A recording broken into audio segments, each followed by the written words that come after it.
y alguien tiene la mala suerte de que le caiga. A ese le llamamos receptor. Sin embargo, el problema se complica cuando se consideran las condiciones meteorológicas, porque las condiciones meteorológicas afectan directamente a la fuente, afectan la forma en la que se da el transporte y desde luego determinan quién va a ser el receptor. El problema se complica todavía más si se consideran reacciones químicas, por ejemplo, que en este caso no lo vamos a hacer, vamos a considerar solamente una dispersión del contaminante. Entonces, el principal dispersor de los contaminantes es el viento.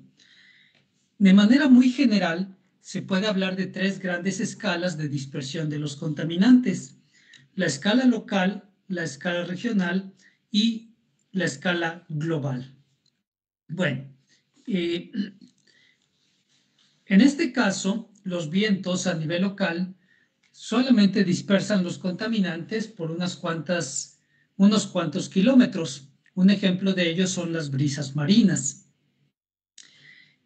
Y los vientos a nivel regional son vientos que pueden durar varios días y esto implica una dispersión de contaminantes a mayores escalas. Por ejemplo, el problema de la lluvia ácida es un problema regional, entre otros. Y finalmente, los vientos a escala global dispersan los contaminantes a nivel mundial. Esto hace que el problema de la contaminación a nivel mundial pues sea un problema que nos preocupa a todos, porque puede haber contaminantes que son liberados en una parte del mundo y llegan a impactar en otra. Bueno, entonces, en este caso vamos a considerar el ejemplo de la predicción de contaminantes desde una fuente puntual, es decir, desde una sola chimenea. Para esto vamos a ir considerando algunos conceptos. Un concepto es el de, bueno, no es necesariamente el de convergencia, sino al contrario, el antónimo, que va a ser el de divergencia. Pero es fácil, desde mi punto de vista más fácil iniciar con el concepto de convergencia para entender la divergencia. De acuerdo al diccionario de la Real Academia Española de Lenguas, lo copié tal cual, no se va a alcanzar a leer. Aquí dice que la convergencia es la acción y efecto de converger. Los sinónimos son concurrencia, confluencia, reunión, coincidencia, concentración. Entonces, pensando en el ambiente, un ejemplo de convergencia es cuando se observan las imágenes de los huracanes o ciclones tropicales, cómo tenemos espirales, bandas de nubes en forma de espiral que van a ir convergiendo a un punto. Entonces, si el antónimo es la divergencia implica que en lugar de concurrir a un punto, salen desde ese punto. Y en este caso me interesa el término de divergencia. El término de divergencia es importante y está relacionado con el operador Nabla. No vamos a entrar en detalles físico-matemáticos, simplemente los voy a mencionar porque es importante tenerlos. El operador Nabla, y lo vimos en la sesión anterior, señala cómo cambia una función en los tres ejes. De hecho, hablamos de un gradiente, del gradiente vertical de temperatura. Si se aplica el operador Nabla directamente a una función, se habla de un gradiente. Cuando el operador Nabla se le aplica el producto punto, entonces a esta función A se le denomina divergencia de esa función A. Y cuando se le aplica el operador cruz, entonces se habla del rotacional. En esta parte inferior está de manera un poquito más específica, matemáticamente, la expresión para la divergencia. Es el operador Nabla, punto, en este caso B, que puede representar a la velocidad del viento, por ejemplo. Y aquí está la forma en la que se estaría expresando. De tal manera que la divergencia de B va a ser esta función sumada en cada uno de los tres ejes. ¿Qué es lo importante aquí? Que si nabla punto B es menor que 0, entonces se habla de convergencia. Pero si nabla punto B es mayor que 0, se habla de divergencia. Entonces, convergencia cuando llega a un solo punto, divergencia cuando sale desde un solo punto. Muy bien. Por otra parte, la difusión se define como un proceso por el cual un gas o una sustancia en disolución se dispersa por el movimiento aleatorio continuo de sus partículas para llenar el volumen disponible desde áreas de alta hacia las de baja concentración. Entonces, por ahí alguien me va a tener que ayudar a que veamos este video. Es muy cortito, no es un video de hecho, es simplemente, o si quieren lo pueden ver después. Ya se los puse en el chat. De hecho, en el chat se alcanza a ver, espero que lo vean, cómo hay un movimiento de partículas. ¿Lo están viendo? ¿Sí? ¿Ok? De un gas hacia un espacio vacío. ¿Sí? Es simplemente lo que les quería mostrar de manera dinámica. Si tenemos el gas separado y el otro volumen está vacío, cuando abrimos la llave, por ese movimiento aleatorio, las partículas del gas se van a estar desplazando desde la parte donde está ese gas hacia la parte que está vacía. Eso es lo importante cuando se habla de la difusión. Entonces, regresemos acá a las diapositivas. Entonces,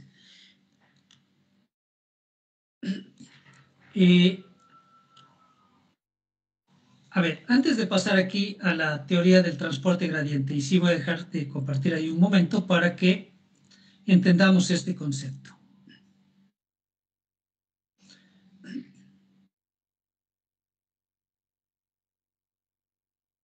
Permítanme un momento.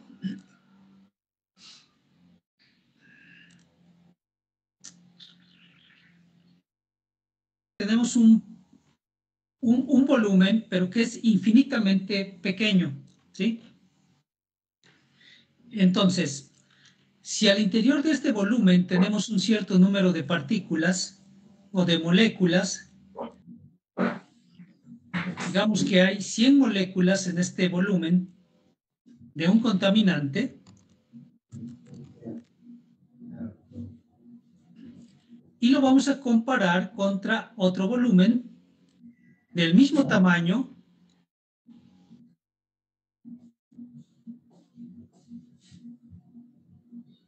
pero en este caso vamos a suponer que solo hay 10 moléculas al interior.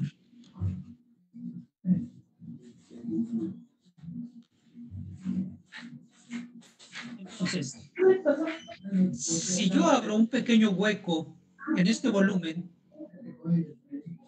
lo que va a suceder es que, así como vimos en el pequeño video que puse en el chat, debido a la concentración o debido al movimiento aleatorio, estas moléculas van a estar saliendo, ¿sí? Si yo pongo aquí un pequeño plano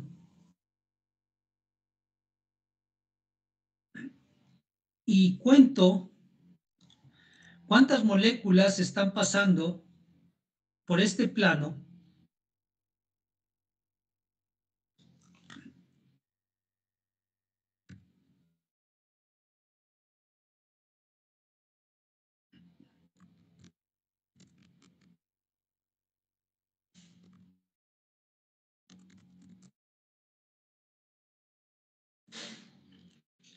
y hago exactamente lo mismo en el volumen que tengo acá, que tenemos acá en la parte baja,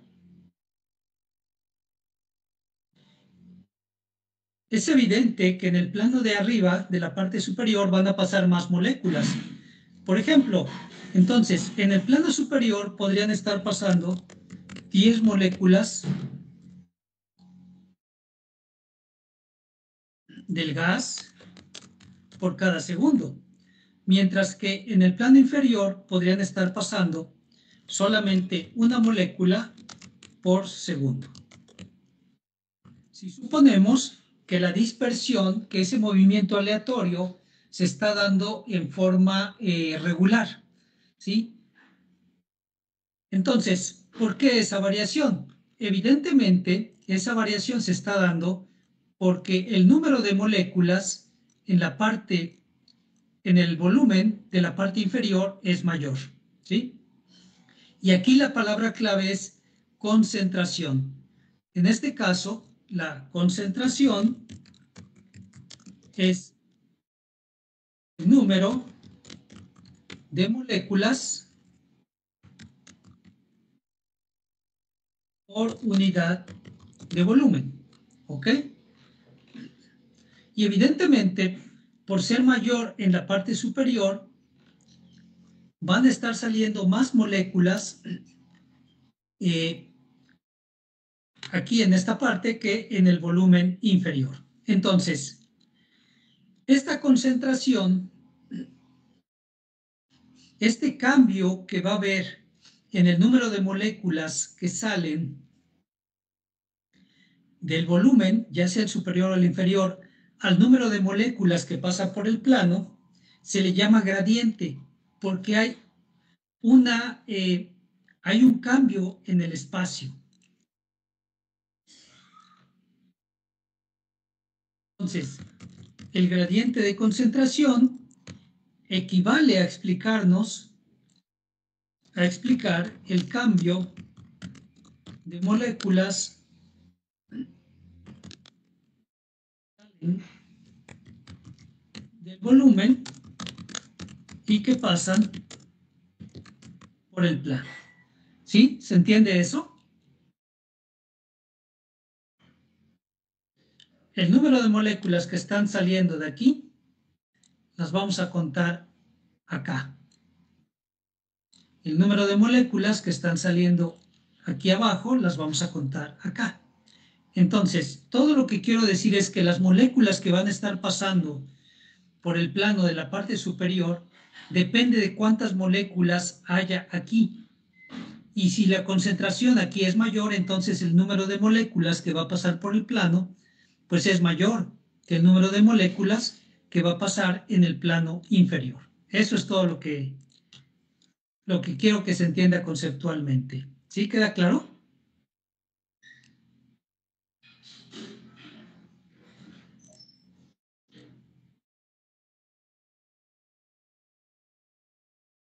¿No se entiende? Bueno, voy a copiar esta diapositiva, esta imagen en una diapositiva y ahorita se va a entender con lo que siga explicando acá. Muy bien, voy a regresar a las diapositivas. ¿Ya se ven en pantalla?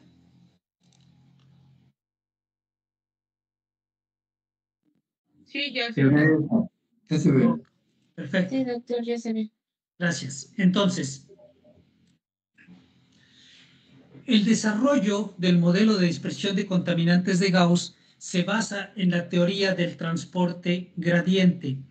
Entonces, si simplemente tenemos un cierto número de moléculas que por diferencias de concentración se van a desplazar de un lado a otro, se debe a esa diferencia de concentraciones. Pero si hay algo que esté moviendo a esas moléculas, bueno, a esta condición superior se le llama transporte pasivo. Pero si hay algo como el viento que esté trasladando las moléculas de un lugar a otro, sigue siendo un transporte debido a la diferencia de gradientes. Pero en este caso el transporte es activo e implica un gasto de energía. Bueno, entonces, otro concepto que debe de quedar claro aquí es cuando se habla de un análisis lagrangiano. Hay dos tipos de análisis, los lagrangianos y los eulerianos. En el análisis lagrangiano es la dinámica del punto material y se refiere al hecho de que con base en un sistema de coordenadas, si yo conozco el material al tiempo t0, A partir de ahí se puede deducir la trayectoria que va a seguir y sobre todo en este caso cuáles van a ser las características de ese material en diferentes tiempos. A eso se le llama análisis lagrangiano.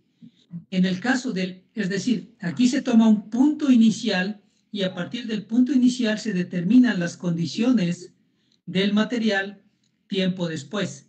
Si el análisis fuese euleriano, lo que se tendría que tener son las medidas de las propiedades del material en diversos puntos para poder definir sus características en los puntos intermedios. Pero en este caso solo se tiene las condiciones del material en un solo punto.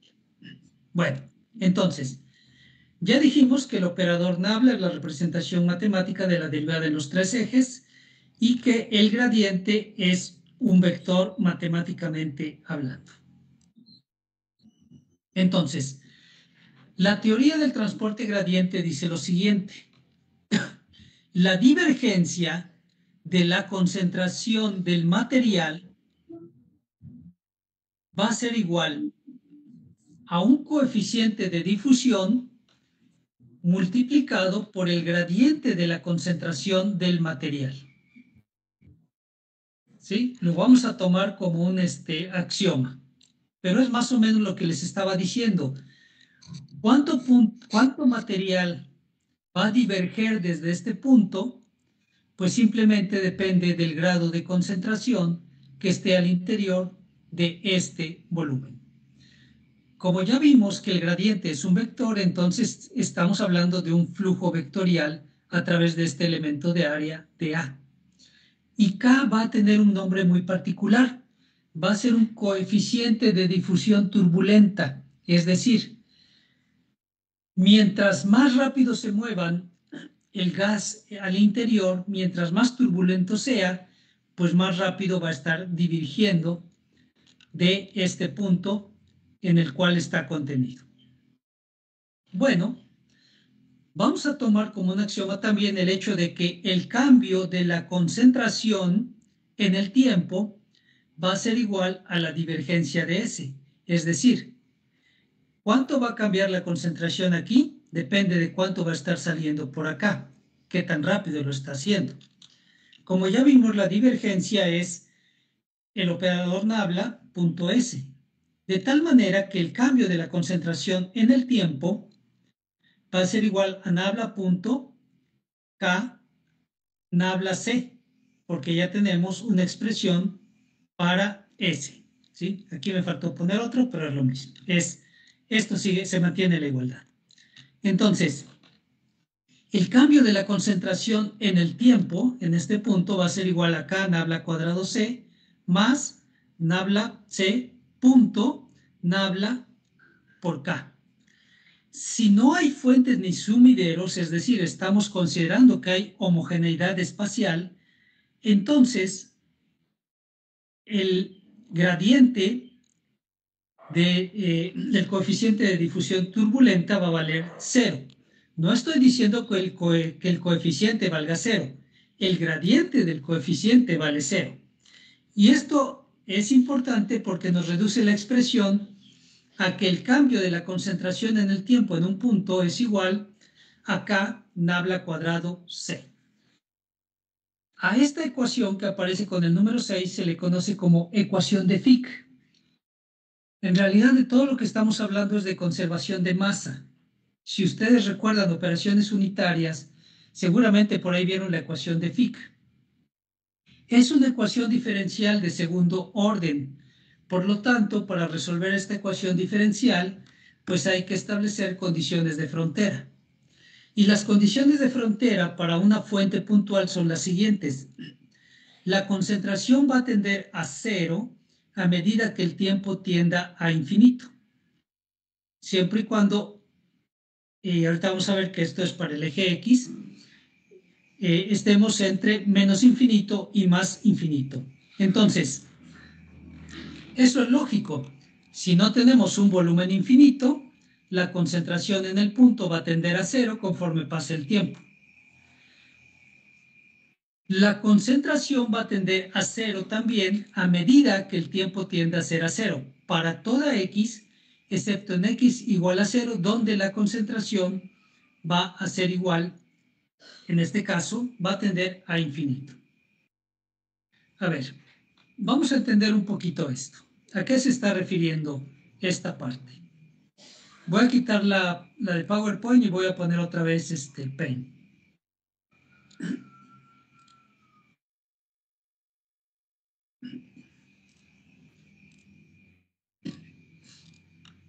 ¿Ya se ve el Paint? Ya, doctor, ya se ve. Muy bien, entonces, supongamos que tenemos un punto donde la concentración aquí es muy, muy grande, tiende a infinito.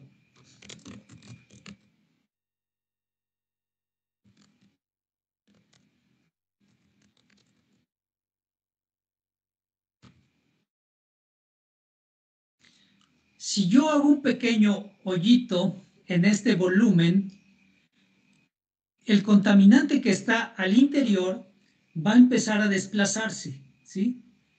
Va a salir disparado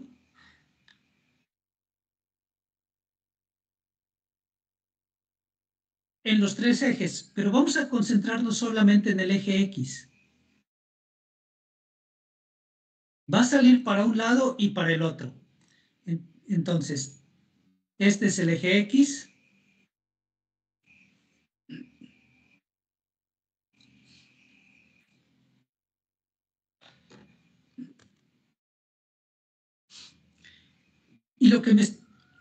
¿Y qué es lo que puedo obtener de aquí? Si yo mido la concentración, si vamos midiendo bueno, en realidad el eje X, voy a tratar de cambiarlo de lugar para que se entienda mejor. Lo voy a sobreponer.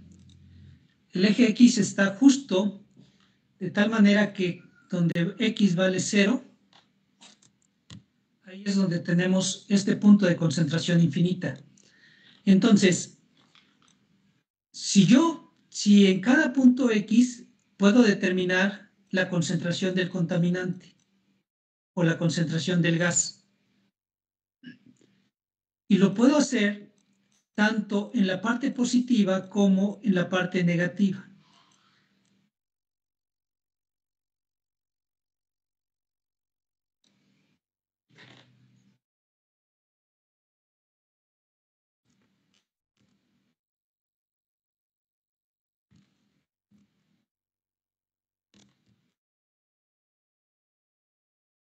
Se puede, ok, voy a tenerlo, a escribir, medir o calcular.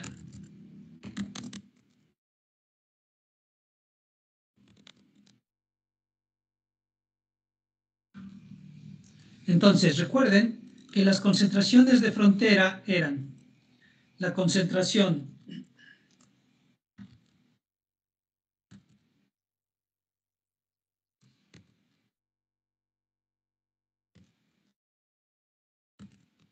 tiende a 0, ¿sí? Cuando el tiempo tiende a infinito. Entonces, si la concentración en este punto dijimos que era infinita, pero no hay ninguna fuente, entonces evidentemente se va a ir acabando.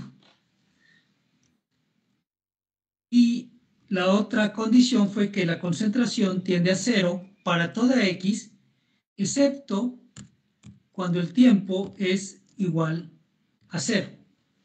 ¿Por qué? Porque toda la concentración, perdón, aquí la concentración tiende a infinito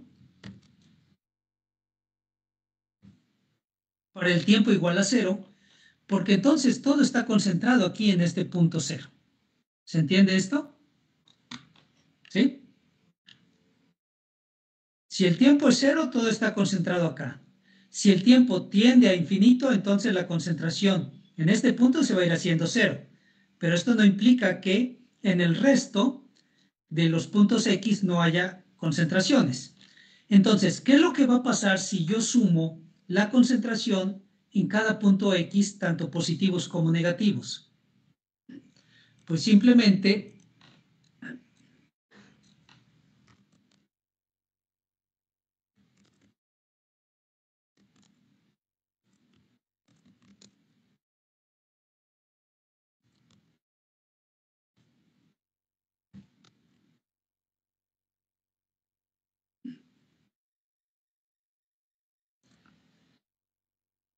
la suma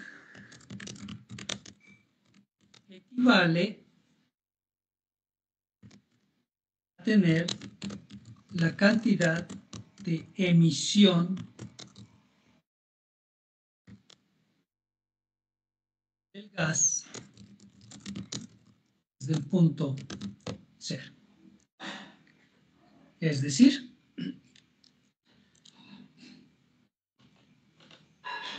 entiéndase que el concepto de emisión es cuánto está saliendo. La suma de puntos X tanto más ¿cómo?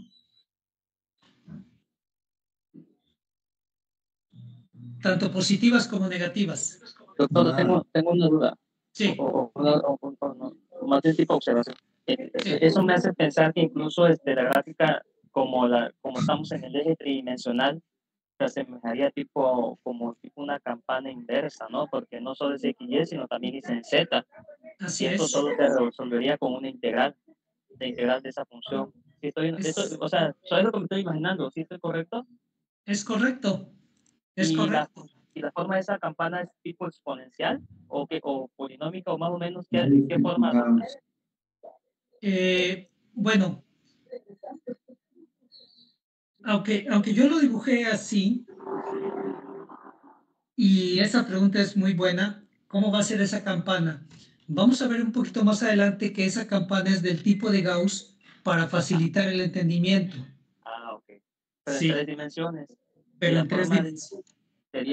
sería una integral, ¿no? Básicamente desde infinito hasta cero, ¿no? Básicamente.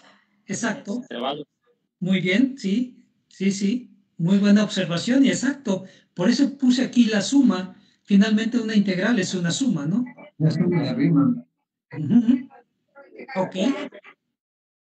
Entonces, voy a regresar a la ecuación.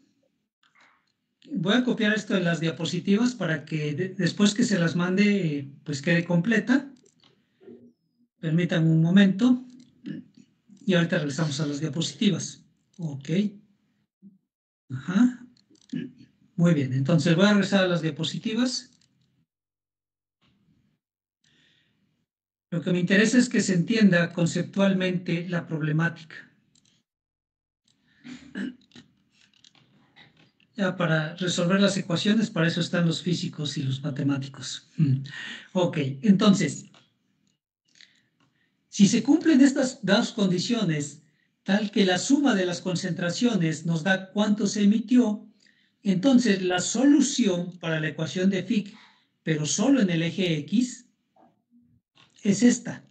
La concentración es igual a Q, donde Q es la emisión, sobre A por el tiempo al cuadrado por el exponencial, que es lo que preguntaba el compañero. Un poquito cómo es el cambio de la concentración, ¿sí? Menos bx cuadrada sobre t. Lo importante aquí es que x cuadrada implica simetría.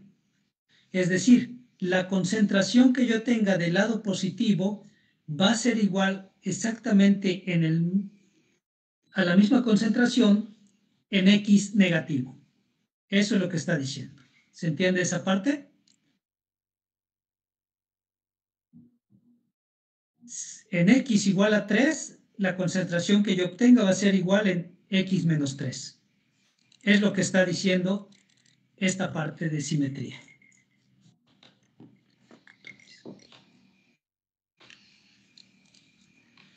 Entonces, en la solución de la ecuación de Fick hay dos coeficientes, el coeficiente A y el coeficiente B. Cuando se hace uso de la ecuación de continuidad, que es esta, la integral de menos infinito a infinito de la concentración por dx, que es igual a q, se encuentra que A tiene este valor y B tiene este valor. Entonces, sustituyendo estos valores, se obtiene esta expresión y sigue siendo una solución de la ecuación de Fick. Pero eso fue solo en el eje X. Si se extiende la solución a 3 dimensiones y se considera que K es diferente, Kx es diferente de Ky y es diferente de kz, es decir, el coeficiente de difusión turbulenta es diferente en cada una de las tres direcciones, entonces la solución de la ecuación de Fick es esta expresión que aparece aquí. No está numerada, pero bueno, es la solución a la ecuación de Fick en tres dimensiones. Es la forma en la que se va a ir expandiendo la nube. Bueno,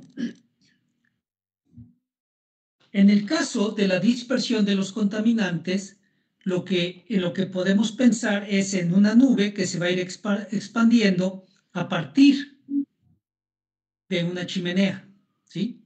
Pero en este caso, además, el viento va a ir empujando esa nube en una dirección.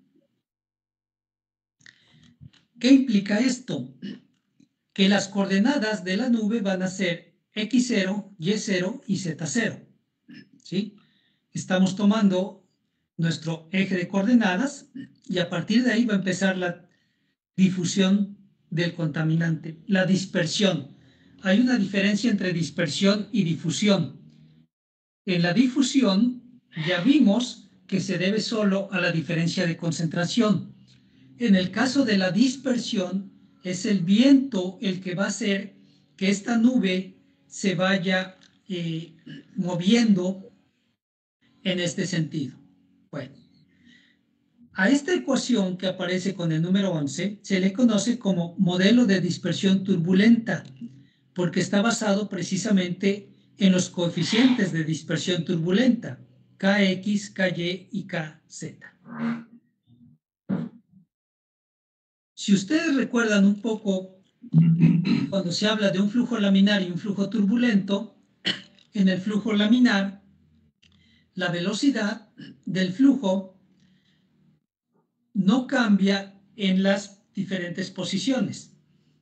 Es decir, en las orillas es la misma, en el centro puede ser diferente, pero se va a mantener conforme el flujo se vaya moviendo. En un flujo turbulento no solo cambia la velocidad, sino que cambia la dirección. ¿Ok? En el caso del viento, cuando se grafica, lo que vemos son cambios en la rapidez y cambio en la dirección. Mientras más intenso sea el cambio en la rapidez y en la dirección, entonces se dice que el viento es más turbulento. ¿Ok? Entonces, aquí tenemos un pequeño gran problema. ¿Cómo medir esa turbulencia?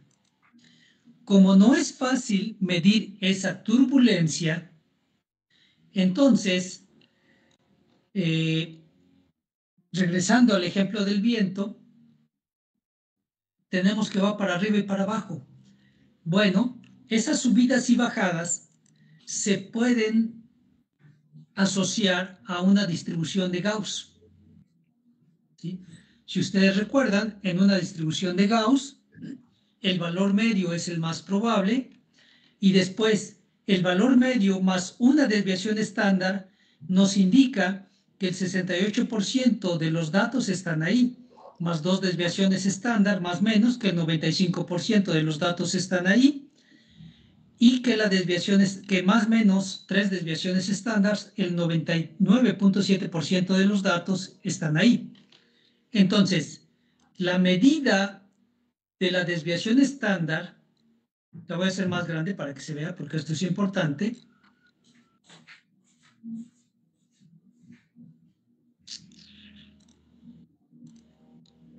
Perdón, la dejé muy grande. Ouch.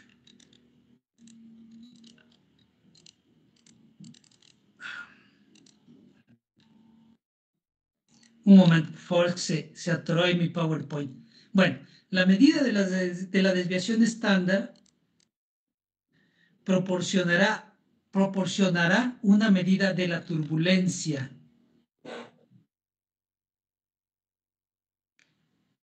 Entonces, eso es lo importante, que la desviación estándar está proporcionando esa medida de la turbulencia. Uy. Se atoró mi PowerPoint, es que como son muchas diapositivas, déjenme ver, lo estoy grabando primero para no perderlo, en caso de que tenga que cerrar ahorita. Sí. Voy a tener que cerrar y voy a volver a cargar. Permítanme un minuto.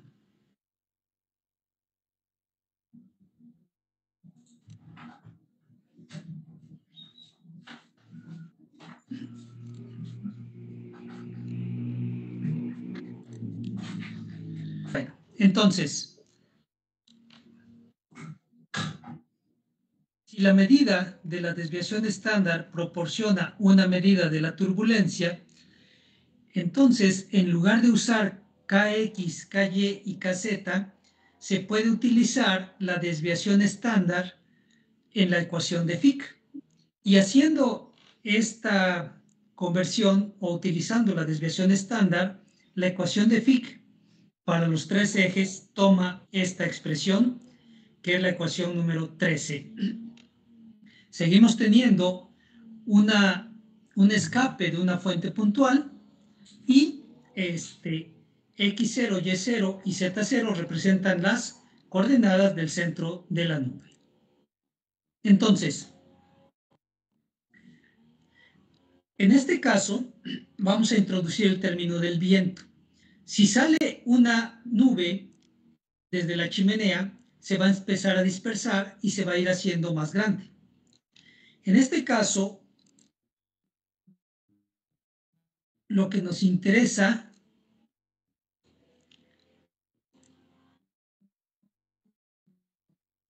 lo voy a dejar así.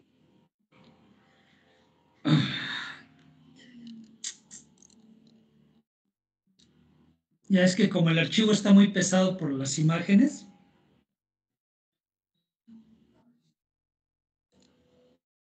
ahí está. De aquí se derivan varias cosas. Entonces, si esta nube va representando la forma en la que el contaminante se va dispersando, tenemos algunas características. U es la velocidad del viento a la altura del punto de la emisión del contaminante, es decir, es la rapidez del viento. Entonces, eso va a ser importante. U va a estar aquí y va a determinar cómo es que se va a ir dispersando, qué tan rápido, qué tan lento esa nube. Z0, altura efectiva de la fuente de emisión, es la altura física de la chimenea más un delta, producto de las condiciones atmosféricas del gas efluente. A ver, vamos a entender esta parte también. Voy a dejar de compartir el Power.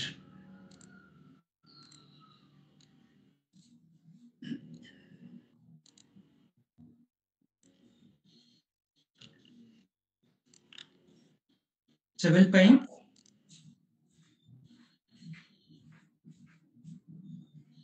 YouTube. Ok, entonces, muy bien. En rigor, cuando se tiene una chimenea, y lo hemos visto por experiencia, el efluente, el humo, pues, no necesariamente, a veces el humo sale y se empieza a dispersar así, ¿verdad? Pero no siempre lo hace. Algunas veces sale el humo, se eleva un poco una cierta cantidad, una cierta altura, y a partir de ahí es donde empieza la dispersión del contaminante. Entonces, es importante tener en cuenta que tenemos una altura física de la fuente y que hay un delta H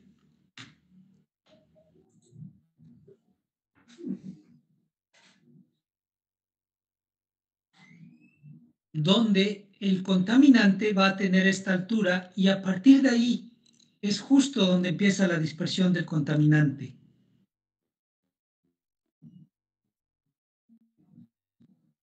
Entonces, a la altura a la suma de la altura física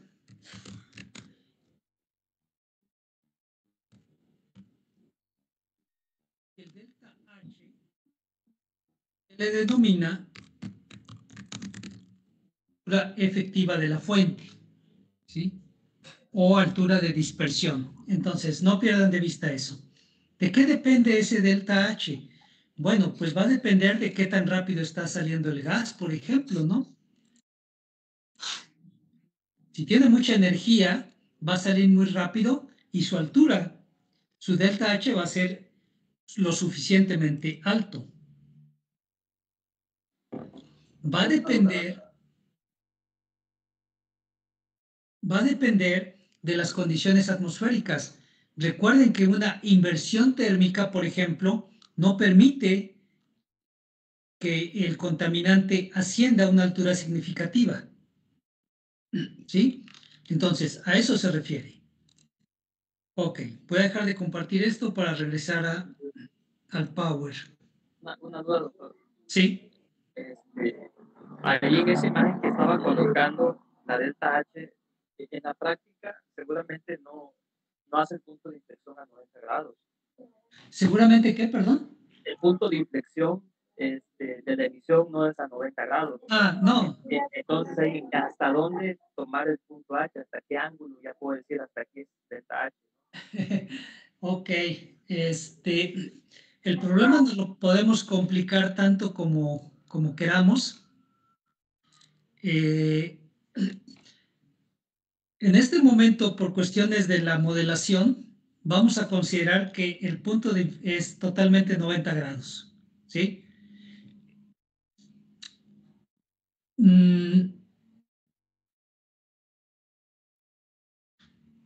Matemáticamente creo que no hay una expresión. Estoy pensando en lo que has comentado. Sí, porque aquí en la industria nosotros tenemos este tipo de versiones, pero me hace recordar precisamente esa edición y también de las primarias ediciones también, pero no es a 90.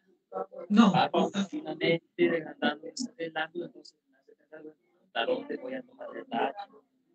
Sí, sí, sí. Sí, efectivamente. Entonces, estoy tratando de ejemplificar en este momento, ¿no? En realidad, la dispersión aquí, bajo esta situación, va a empezar hasta esta distancia, ¿no? Y no necesariamente acá donde está situada la chimenea. Fíjate que no he leído al respecto y vamos a ver un poquito más adelante que los cambios en la concentración no son así muy tan grandes como para considerar que no se tengan esos 90 grados.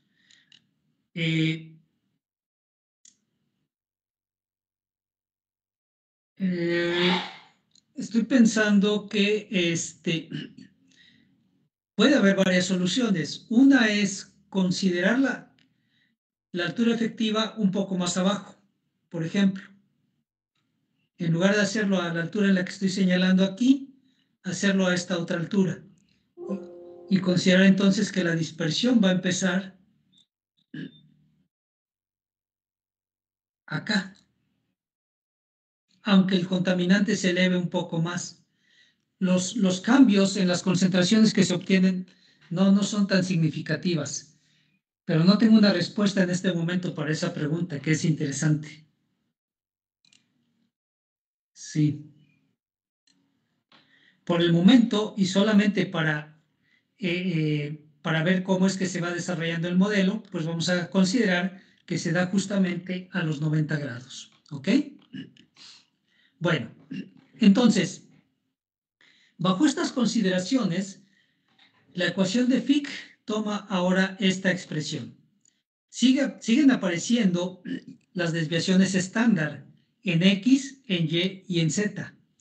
Y fíjense cómo ahora cambia en X el término X0 y aparece U media por T, donde U media es la velocidad del viento o rapidez y T es el tiempo.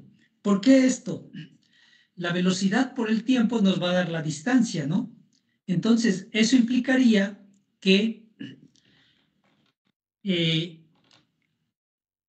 a cada distancia, entonces voy a obtener el punto medio de la nube con x0, y0, que ahorita vamos a especificar por qué no aparece aquí, y z0. Solamente quiero que vean este cambio, ¿ok? Entonces,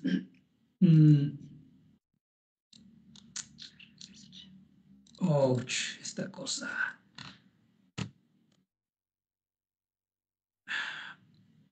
Permítanme, se volvió a trabar el PowerPoint. Oh.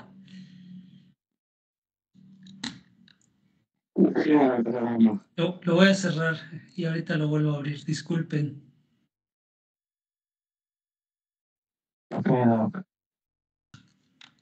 Sí, ya.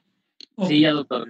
Muy bien. Entonces, imaginemos que estamos viendo la chimenea, pero desde arriba, justamente del punto donde está la emisión del contaminante. Entonces, si trazamos los ejes, el eje X siempre va a coincidir con la dirección del viento. No pierdan eso de vista.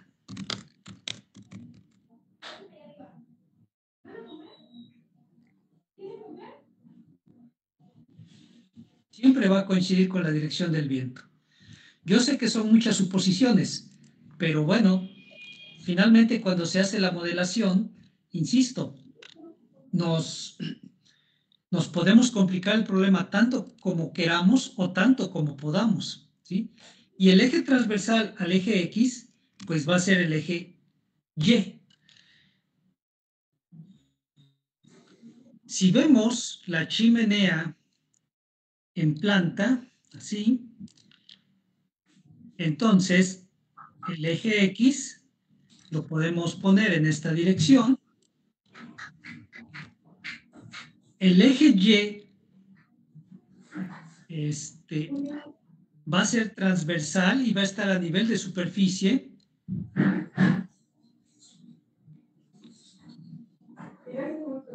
Evidentemente,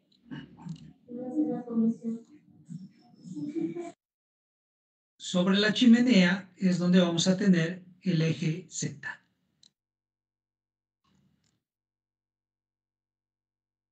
¿De acuerdo? Entonces, si lo que nos interesan son las coordenadas del centro de la nube, el centro se va a ir desplazando solamente sobre el eje X. Solamente el centro, ¿eh? ¿Se entiende esa parte? El centro de la nube. Esto no implica que la nube no se vaya a expandir. Ahorita vamos a ver cómo es que se expande esa nube. Voy a poner esto en una nueva diapositiva. Espero que no me genere mucha problemática.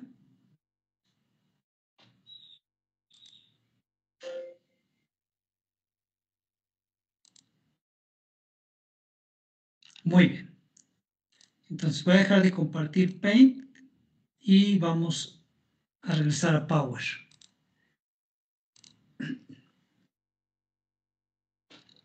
¿Ya se ve? Sí, doctor. Sí, Muy bien. ya se ve. Entonces, tenemos ahora la ecuación 14, pero esto es solamente para una nube que se va a ir que se va moviendo en este sentido. Lo que tenemos es una salida de nubes que podemos considerar que se van a ir sobreponiendo. Entonces, esto implica que para poder entender cómo es el penacho de la chimenea, pues hay que integrar la ecuación 14. Para integrarla se considera que en el eje X no hay difusión, hay transporte. ¿Qué implica esto? Entonces, no vamos a resolver en el eje X. La solución en el eje X nos la va a dar la velocidad del viento, ¿sí? Y al hacer esa consideración, la ecuación se reduce a esta expresión. La concentración va a ser igual a la emisión dividida por este factor donde aparece la velocidad del viento, la desviación estándar en Y, la desviación estándar en Z. Como hay transporte en X, ya no hay difusión y por lo tanto no hay una desviación estándar. Por eso desaparece sigma de X. Y el exponencial va a quedar como y cuadrada entre sigma de y al cuadrado por z menos z0 al cuadrado entre sigma de z. Lo importante para mí es que vean ahora cómo sigma de z y sigma de y dependen de x. X es la distancia del receptor a la fuente. Y aparecen los coeficientes A, B, C y D.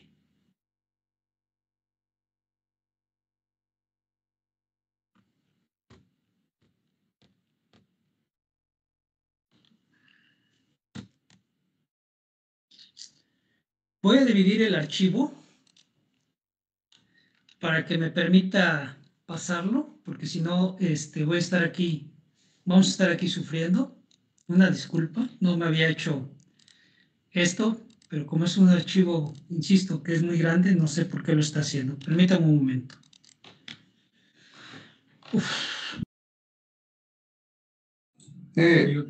Ok, bueno, entonces, quedamos que estas son las expresiones para las desviaciones estándar. Bueno, entonces, hay un detalle aquí. Si consideramos que el gas se comporta de manera ideal, ¿qué es lo que va a pasar cuando el gas impacte con el suelo? Pues si es un gas que se comporta de manera ideal, los choques tienen que ser elásticos. Y eso implicaría que debería de aparecer un término para la altura efectiva que haga que se refleje esa condición. Pero si a nosotros nos interesa solamente conocer cuál es la concentración al nivel del suelo, entonces la expresión 16 se reduce a la expresión marcada aquí con el punto 17. Va a ser un poco diferente a las diapositivas que les voy a pasar, no se preocupen. Esta que parece X, que es chi, representa la concentración, simplemente. Bueno, ok. Lo importante aquí es entonces que conforme el penacho de la nube se va expandiendo, ya vimos que aparecen las desviaciones estándar y que resolvimos ese pequeño problema. Déjenme saltarme estas tablas y ahorita regreso a ellas.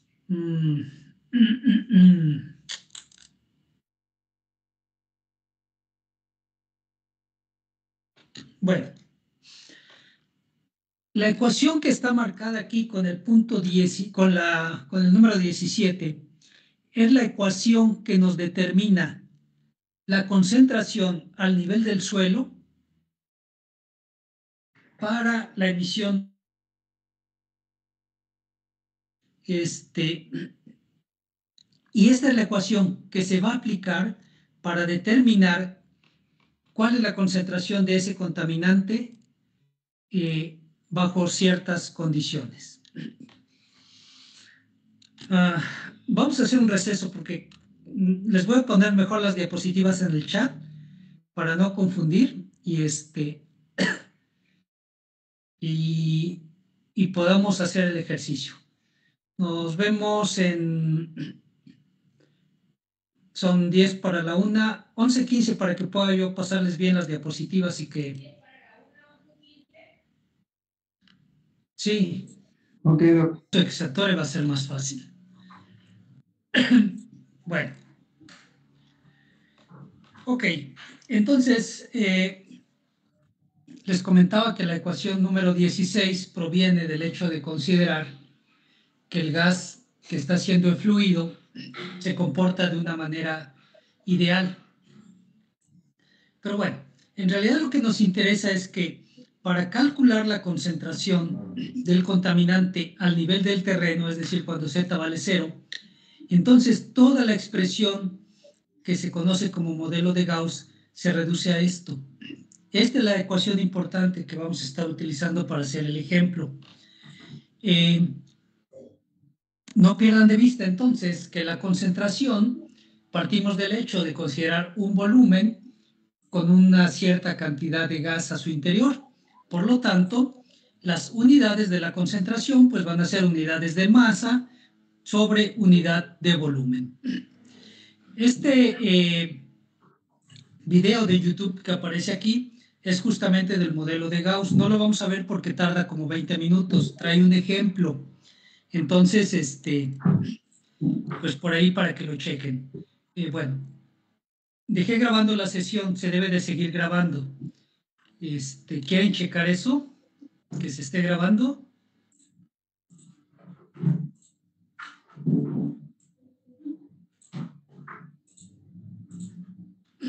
O la detengo y volvemos y grabamos para Mi asegurarnos. preferencia es que si se va uno a revisar, dice que hay un error de grabación. Ok. Le di detener grabación y ahorita le estoy... Iniciando grabación. Sí, ahí dice que ya se está grabando. Muy bien, vamos a continuar entonces. Esta imagen es solamente para tener una idea de cómo es que el penacho se va a ir abriendo bajo esta concepción del modelo de Gauss, con las desviaciones estándar en el eje Y y en el eje Z. En el eje X no lo va a ver. Estas tablas no las vamos a estar utilizando en este momento.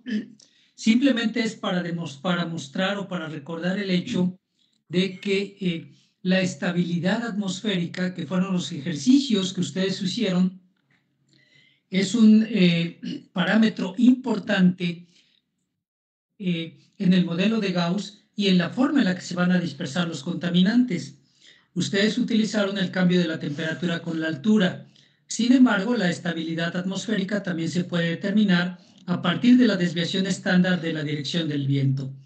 No voy a entrar en detalles, justamente mi tesis de licenciatura de hace muchos años tuvo que ver con la llamada estadística vectorial circular.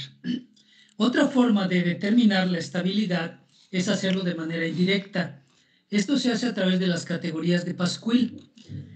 En este caso es una combinación de la dirección, de la rapidez del viento y de la cantidad de insolación, así como de la cantidad de nubosidad que puede haber. Estas letras que ustedes ven como A, B, C, D, E, F, tienen que ver con las condiciones de estabilidad. Las categorías de Pascual están señaladas aquí, A, B, C, D, E, F, G, y están con una clasificación extremadamente inestable hasta extremadamente estable.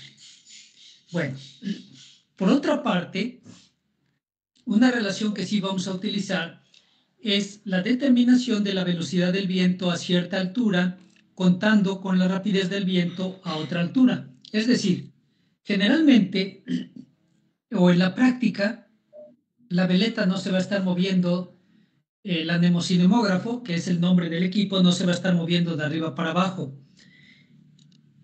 Va a estar fijo. Entonces, la velocidad del viento a la altura de la fuente emisora va a ser igual a la velocidad del viento a la altura 10 metros o a 2 si es que se tiene, y va a depender de un coeficiente exponencial. ¿Cuáles son esos coeficientes? Están en dos tablas. Esta que dice coeficientes de corrección de la velocidad del viento, donde este coeficiente depende si estamos en el ámbito urbano o en el ámbito rural y depende de la categoría de estabilidad. Y esta tablita en la parte inferior son los valores del coeficiente P para terrenos con rugosidad moderada, es decir, el medio entre el urbano y el rural. Si ustedes hacen un análisis de los valores de los coeficientes, van a ver que son muy parecidos. Este es casi el promedio de estos dos valores. Bueno, esto es lo que ya comenté. Cuando vemos la chimenea desde arriba, cuando vemos la chimenea de perfil, cómo es que se va abriendo la nube por el penacho. Y en este caso, lo que nos interesa es calcular la concentración del contaminante a una cierta distancia. Por ejemplo, cuando X está a 500 metros de la fuente. Recuerden que la fuente está en el punto C. Bajo esa consideración, tenemos el siguiente problema. Como ejemplo, dice, en un día fuertemente nublado, el viento medido a 10 metros de altura en un terreno de rugosidad moderada fue de 3.8 metros por segundo. Desde una chimenea cuya altura efectiva es de 60 metros ubicada en esa zona, se emite dióxido o dióxido de azufre a una tasa de 160 gramos por segundo. Ya lo subí acá y aquí estaba. Aquí se sentó. Después empezó a jugar. Obtener la concentración del contaminante al nivel del suelo a una distancia de 500 metros de la fuente en la dirección del viento, esto es en el eje X. Entonces, para resolver este problema se tiene que aplicar la ecuación 17. ¿Cuáles son los datos que conocemos? Conocemos Q, que es la emisión del contaminante, y que son 160 gramos por segundo de dióxido de azufre. Voy a hacer más grande la letra para que se vea. A ver si me permite hasta acá.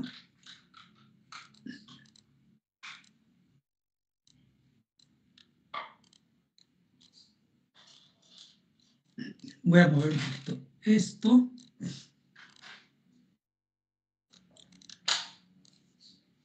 Muy bien. Eso es. Espero que ahí se vea mejor la letra. Entonces, conocemos Q. Son 160 gramos por segundo de dióxido de azufre. Conocemos H, que es la altura efectiva, que son 60 metros. Conocemos la velocidad del viento a 10 metros, que son 3.8 metros por segundo.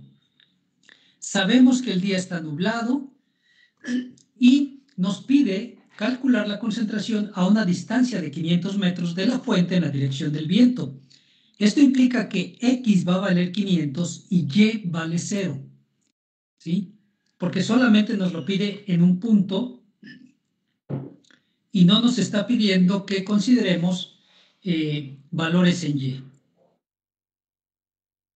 ¿Qué necesitamos? Necesitamos calcular el viento a 60 metros de altura, porque esa es la altura efectiva de la fuente.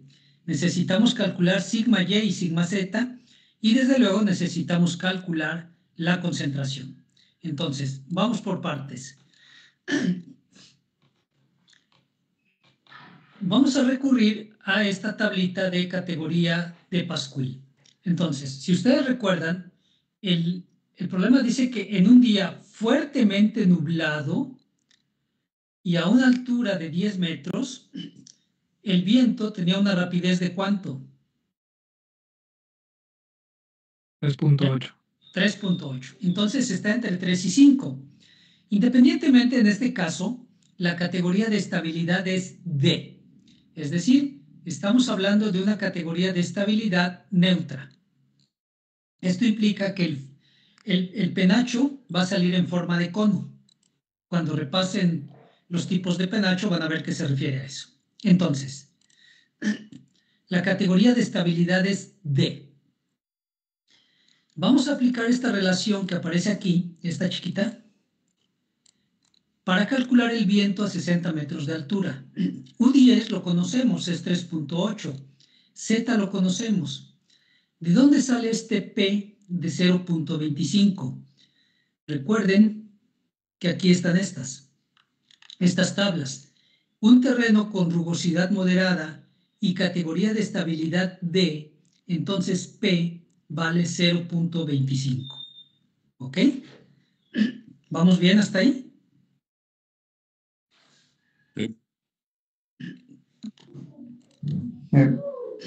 Bueno, pues todo lo que hacemos es sustituir valores. 3.8 por 60 entre 10, que es una constante, a la 0.25. 6 a la 0.25 es 1.6. Y entonces U, el viento a 60 metros de altura, tiene un valor de 6 metros por segundo. Por cuestiones de tiempo no lo voy a ir haciendo, pero ahí tienen ustedes las cuentas. Así que ahí lo ven. Luego, sigma Y y sigma Z.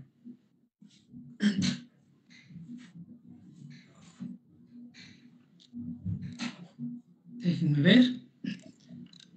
aquí están las relaciones. Sigma Z va a ser igual a AX a la B. X es la distancia. Entonces, X va a valer 500 metros. ¿Cuánto valen A y B? En este caso, vamos a recurrir a otra tabla y ahí la van a tener ustedes ya. Y es esta. Entonces, dice acá arriba, A, B, C y D. Al coeficiente A le van a corresponder las primeras 3 columnas. Y dice, X es menor a 500 metros, X es igual a 500 y menor a 5000, y X es mayor a 5000 metros. Las siguientes 3 columnas le corresponden al coeficiente B. X es estrictamente menor a 500, X está entre 500 y 5000 y X es mayor a 5000. Las siguientes 2 columnas le corresponden al coeficiente C. X es menor a 10.000 o X es mayor o igual a 10.000. Y las últimas 2 le corresponden al coeficiente D. X es menor a 10.000 o X es mayor a o igual a 10.000 metros. Entonces, en este caso son 500 metros. Por lo tanto, para el coeficiente A vamos a tomar la segunda columna.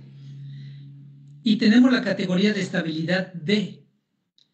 Si cruzamos la categoría de estabilidad D con la distancia de 500 metros, vemos que el valor del coeficiente es 0.259, que es lo que aparece aquí. ¿Sí se alcanza a ver? Sí, sí, sí. Muy bien. El coeficiente B igual son 500 metros, por lo tanto le toca a la columna 1, 2, 3, 4, 5. ¿Sí? Con la categoría de estabilidad D es 0.687. Haciendo las cuentas, después de sustituir los valores, sigma de Z vale 18.5 metros. Y en el caso de C, solo hay 2 opciones, o es menor o es mayor a 10.000. En este caso, que es menor, y cruzando con la categoría de estabilidad D, el coeficiente C vale 0.122, X vale 500 metros, y D, que también es menor a 500 metros, vale 0.916. Haciendo las cuentas, sigma de Y vale 36.2 metros. Entonces,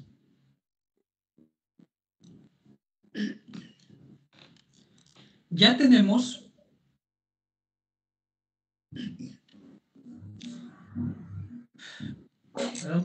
voy a dejar de... ¿Sí, Jesús? Sí, mencionaba que aquí para A corresponde las columnas. ¿Puedes repetir esas partes, por favor? Sí, claro que sí. Sí, por favor.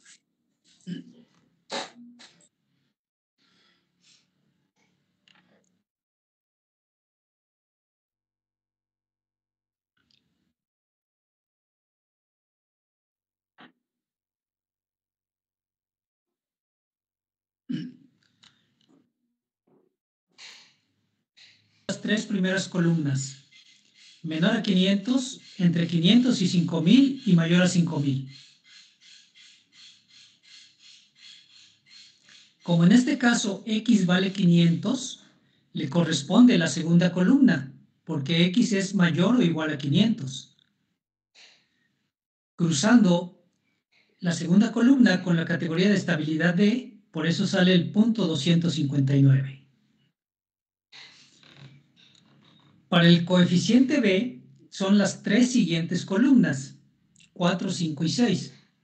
Igual, X menor a 500, X mayor o igual a 500, menor o igual a 5000 y mayor a 5000. Cruzando la quinta columna, porque X es igual a 500, con la categoría de estabilidad D, el valor es de 0.687. ¿De acuerdo?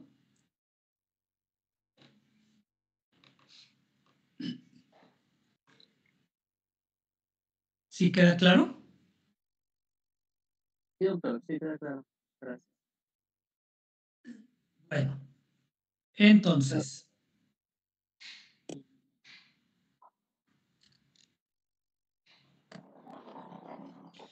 pues ya tenemos todos los valores que necesitábamos. Pero la siguiente, para la C, para la C serían las próximas dos y Ah, para la D sí, solo las dos, ¿verdad? Las dos sí, siguientes. así es. O es menor a 10,000 o es mayor o igual a 10,000. Ah, ok. Y para el coeficiente D también son las últimas dos. Ah, ok. Y de igual manera, o es menor a 10,000 o es mayor o igual a 10,000. De acuerdo. Gracias, doctor. Sí. Bueno, entonces, pues ya tenemos todos los valores que necesitamos. Ya tenemos la emisión, ya conocemos U, ya tenemos sigma de Y, ya tenemos sigma de Z. Sabemos que Y es 0 porque solamente se pide sobre el eje X. Un problema puede pedir a la distancia de 500 metros y transversalmente más o menos 20 metros o 30 metros. Y entonces Y tendría el valor de 20 o de 30. ¿Ok? Bueno, conocemos H y conocemos sigma de Z.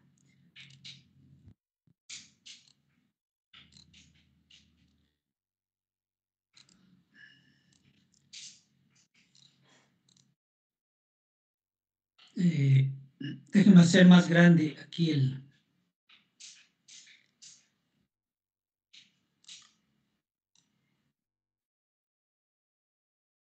A ver si ahí se alcanza a ver.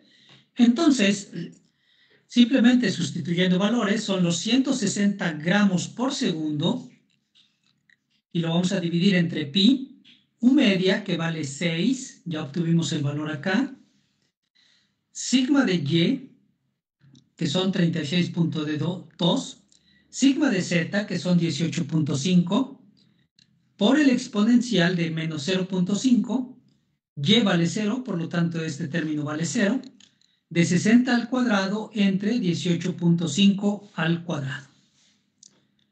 Sustituimos valores, ustedes pueden ir corroborando ahí, y el resultado va a ser 6.65 por 10 a la menos 5 gramos por metro cúbico.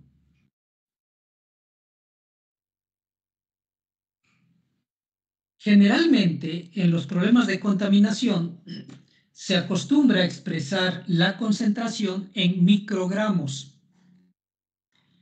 Un gramo es igual a 10 a la 6 microgramos, por lo tanto, 6.65 por 10 a la menos 5 gramos, pues son 66.5 microgramos. De tal manera que para este ejemplo, para este ejercicio, la concentración es de 66.5 microgramos por cada metro cúbico. ¿Ok? Ahí están los valores para que ustedes chequen y vean que sí da esos valores. ¿Ok? Muy bien. Ok, doctor. Bueno, ahora bien,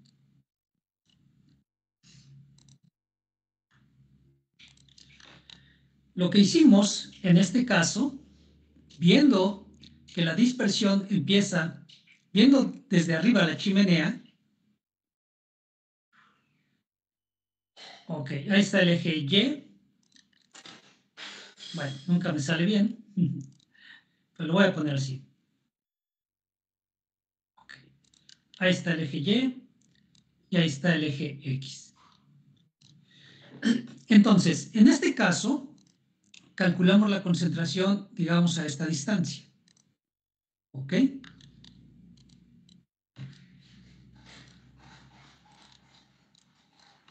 Entonces, aquí tenemos el eje Y, aquí tenemos el eje X. Como les dije hace un momento, el problema podría haber dicho, ok, a la distancia de 500 metros y a una distancia transversal de 30 metros. Entonces, en ese caso, Y adquiere el valor de 30 y evidentemente la concentración se puede calcular en estos dos puntos. Y a lo que voy es lo siguiente. El valor de la concentración sobre el eje X puede ir aumentando o disminuyendo. Porque en este caso que vemos desde arriba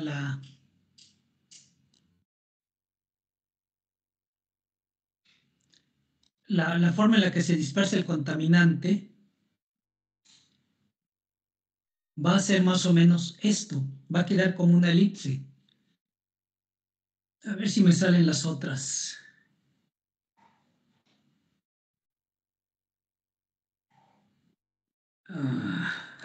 No. A ver, ¿qué fue lo que hice aquí? Empecé aquí.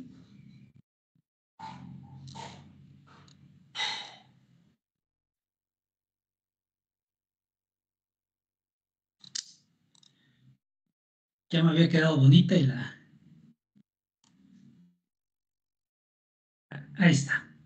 Más o menos va a ir haciendo esto. Esto.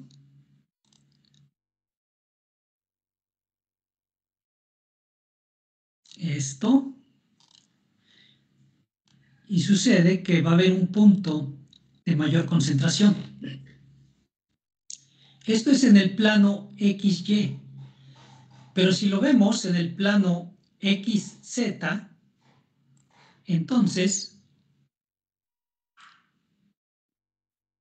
recuerden que tenemos la chimenea, que está sobre el eje Z, y tenemos el eje X.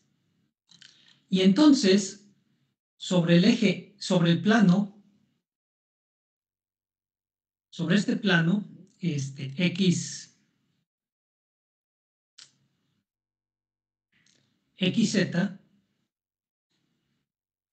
la distribución del contaminante se va a ver de la siguiente manera.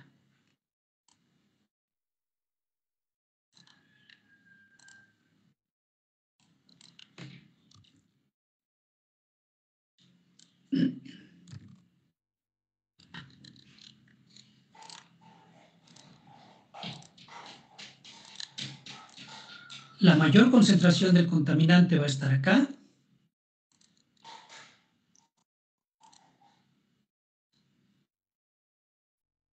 Ay, la puse muy arriba. Voy a reescribir, a regraficar esto un poquito para que, espero que se vea mejor. Entonces, la mayor concentración del contaminante va a estar aquí, suponiendo que la dispersión empiece ahí, porque esa es la altura efectiva. Pero al igual que en el eje, que en el plano XZ, se va a ir abriendo.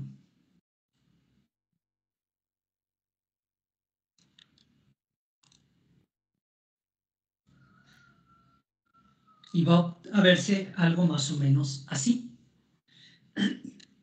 Entonces, lo que se está haciendo es calcular la concentración al nivel del suelo a una distancia de 500 metros desde la fuente. ¿Ok? Bajo esta perspectiva, la zona más segura para que una persona pueda estar sin recibir una gran cantidad de contaminante, suponiendo la condición de que esté en la dirección de la dispersión del contaminante, que evidentemente sería aquí, abajo de la fuente, porque el contaminante no va a salir y se va a caer, no es sólido, aunque hay contaminantes sólidos, ¿no? Entonces, en 3 dimensiones, imaginen esta parte izquierda y esta parte derecha como si fuera un balón de fútbol americano. El modelo de Gauss representa más o menos esa forma, que en esa forma se dispersa el contaminante desde una sola fuente de emisión. ¿Ok? Entonces, no pierdan de vista eso. Estamos hablando de una sola fuente de emisión de contaminantes, que en este caso es la chimenea, y que pues provoca esta condición. ¿Alguna pregunta hasta aquí?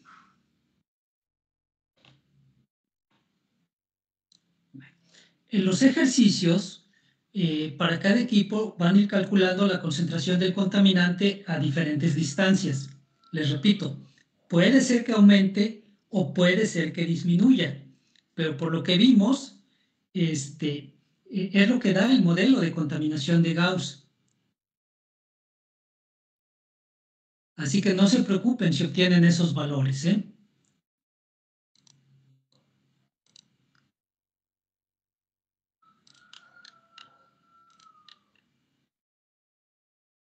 Muy bien, permítanme ya casi para terminar entonces.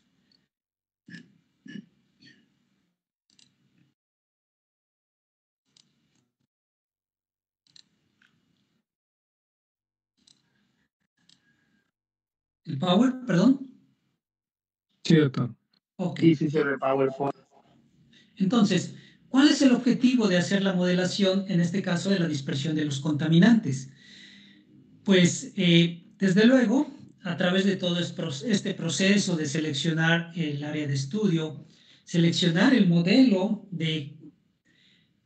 más que de calidad, de dispersión del aire, porque hay diferentes tipos de modelos para hacerlo.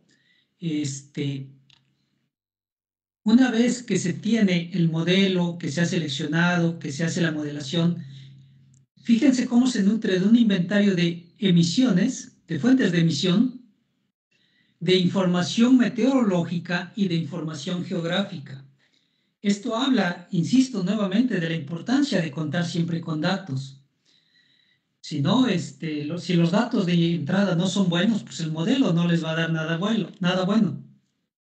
Una vez que el modelo se puede validar, entonces, que se tiene el modelo, se puede validar a través de la información de redes de monitoreo. Eso es lo ideal. Se analizan los resultados y sobre todo se hace la toma de decisiones. ¿Cuál puede ser esta? Si se va a construir una nueva fuente de emisión de contaminantes, ¿qué tanto va a impactar, qué tanto va a aumentar la concentración de los contaminantes en una determinada zona? Por cuestiones de tiempo no lo vamos a ver aquí, pero con el modelo de Gauss se puede calcular la distancia a la cual ocurre la mayor concentración, por ejemplo. Con el modelo de Gauss se puede calcular la altura efectiva de la fuente o chimenea para que no se sobrepase un cierto límite de concentración de contaminantes y entonces no se rompan las normas de calidad del aire, entre otros aspectos. Y precisamente eso nos lleva al índice metropolitano de calidad del aire, al IMECA. Es un índice que es utilizado en Ciudad de México, bueno, ahora ya se ha ampliado, ¿no? Donde se considera la calidad del aire con base en un cierto número de contaminantes. No son todos porque no se miden todos, solamente son 6 contaminantes criterio. De tal manera que, dependiendo de la concentración del contaminante, se le asigna una calidad o una clasificación al aire. Buena, regular, mala, muy mala o extremadamente mala. Y bueno, a partir de esto es que se activan las fases de contingencia, en este caso en la zona metropolitana de la Ciudad de México y alrededores en este caso. Bueno, entonces, por ahí en sus diapositivas van a encontrar el libro de referencia, donde pueden encontrar una bibliografía más, donde pueden encontrar ejemplos, ¿no? Donde se mencionan los cálculos que ya mencioné, concentración máxima, qué distancia ocurre, altura de la fuente, etcétera, a fin de poder aplicar de mejor manera este modelo, que es uno de los más simples de calidad del aire, que es el modelo de Gauss. Bueno, ok. Y con eso, pues, concluimos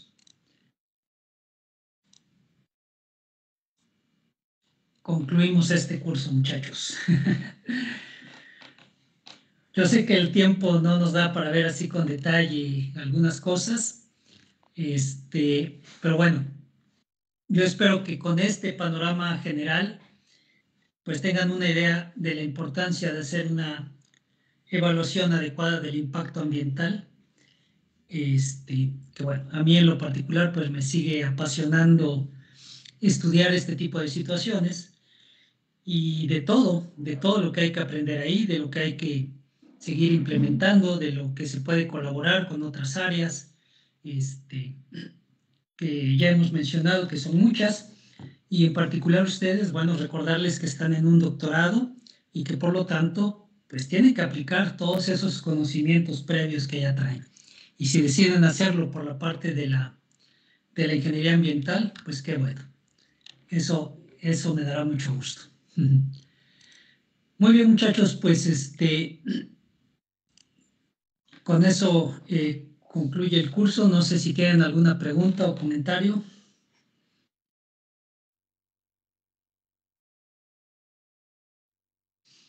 Quejas, bueno, esas ya vendrán después. Todo bien de mi parte. Doctor, gracias. Ok. Todo muy bien, doctor.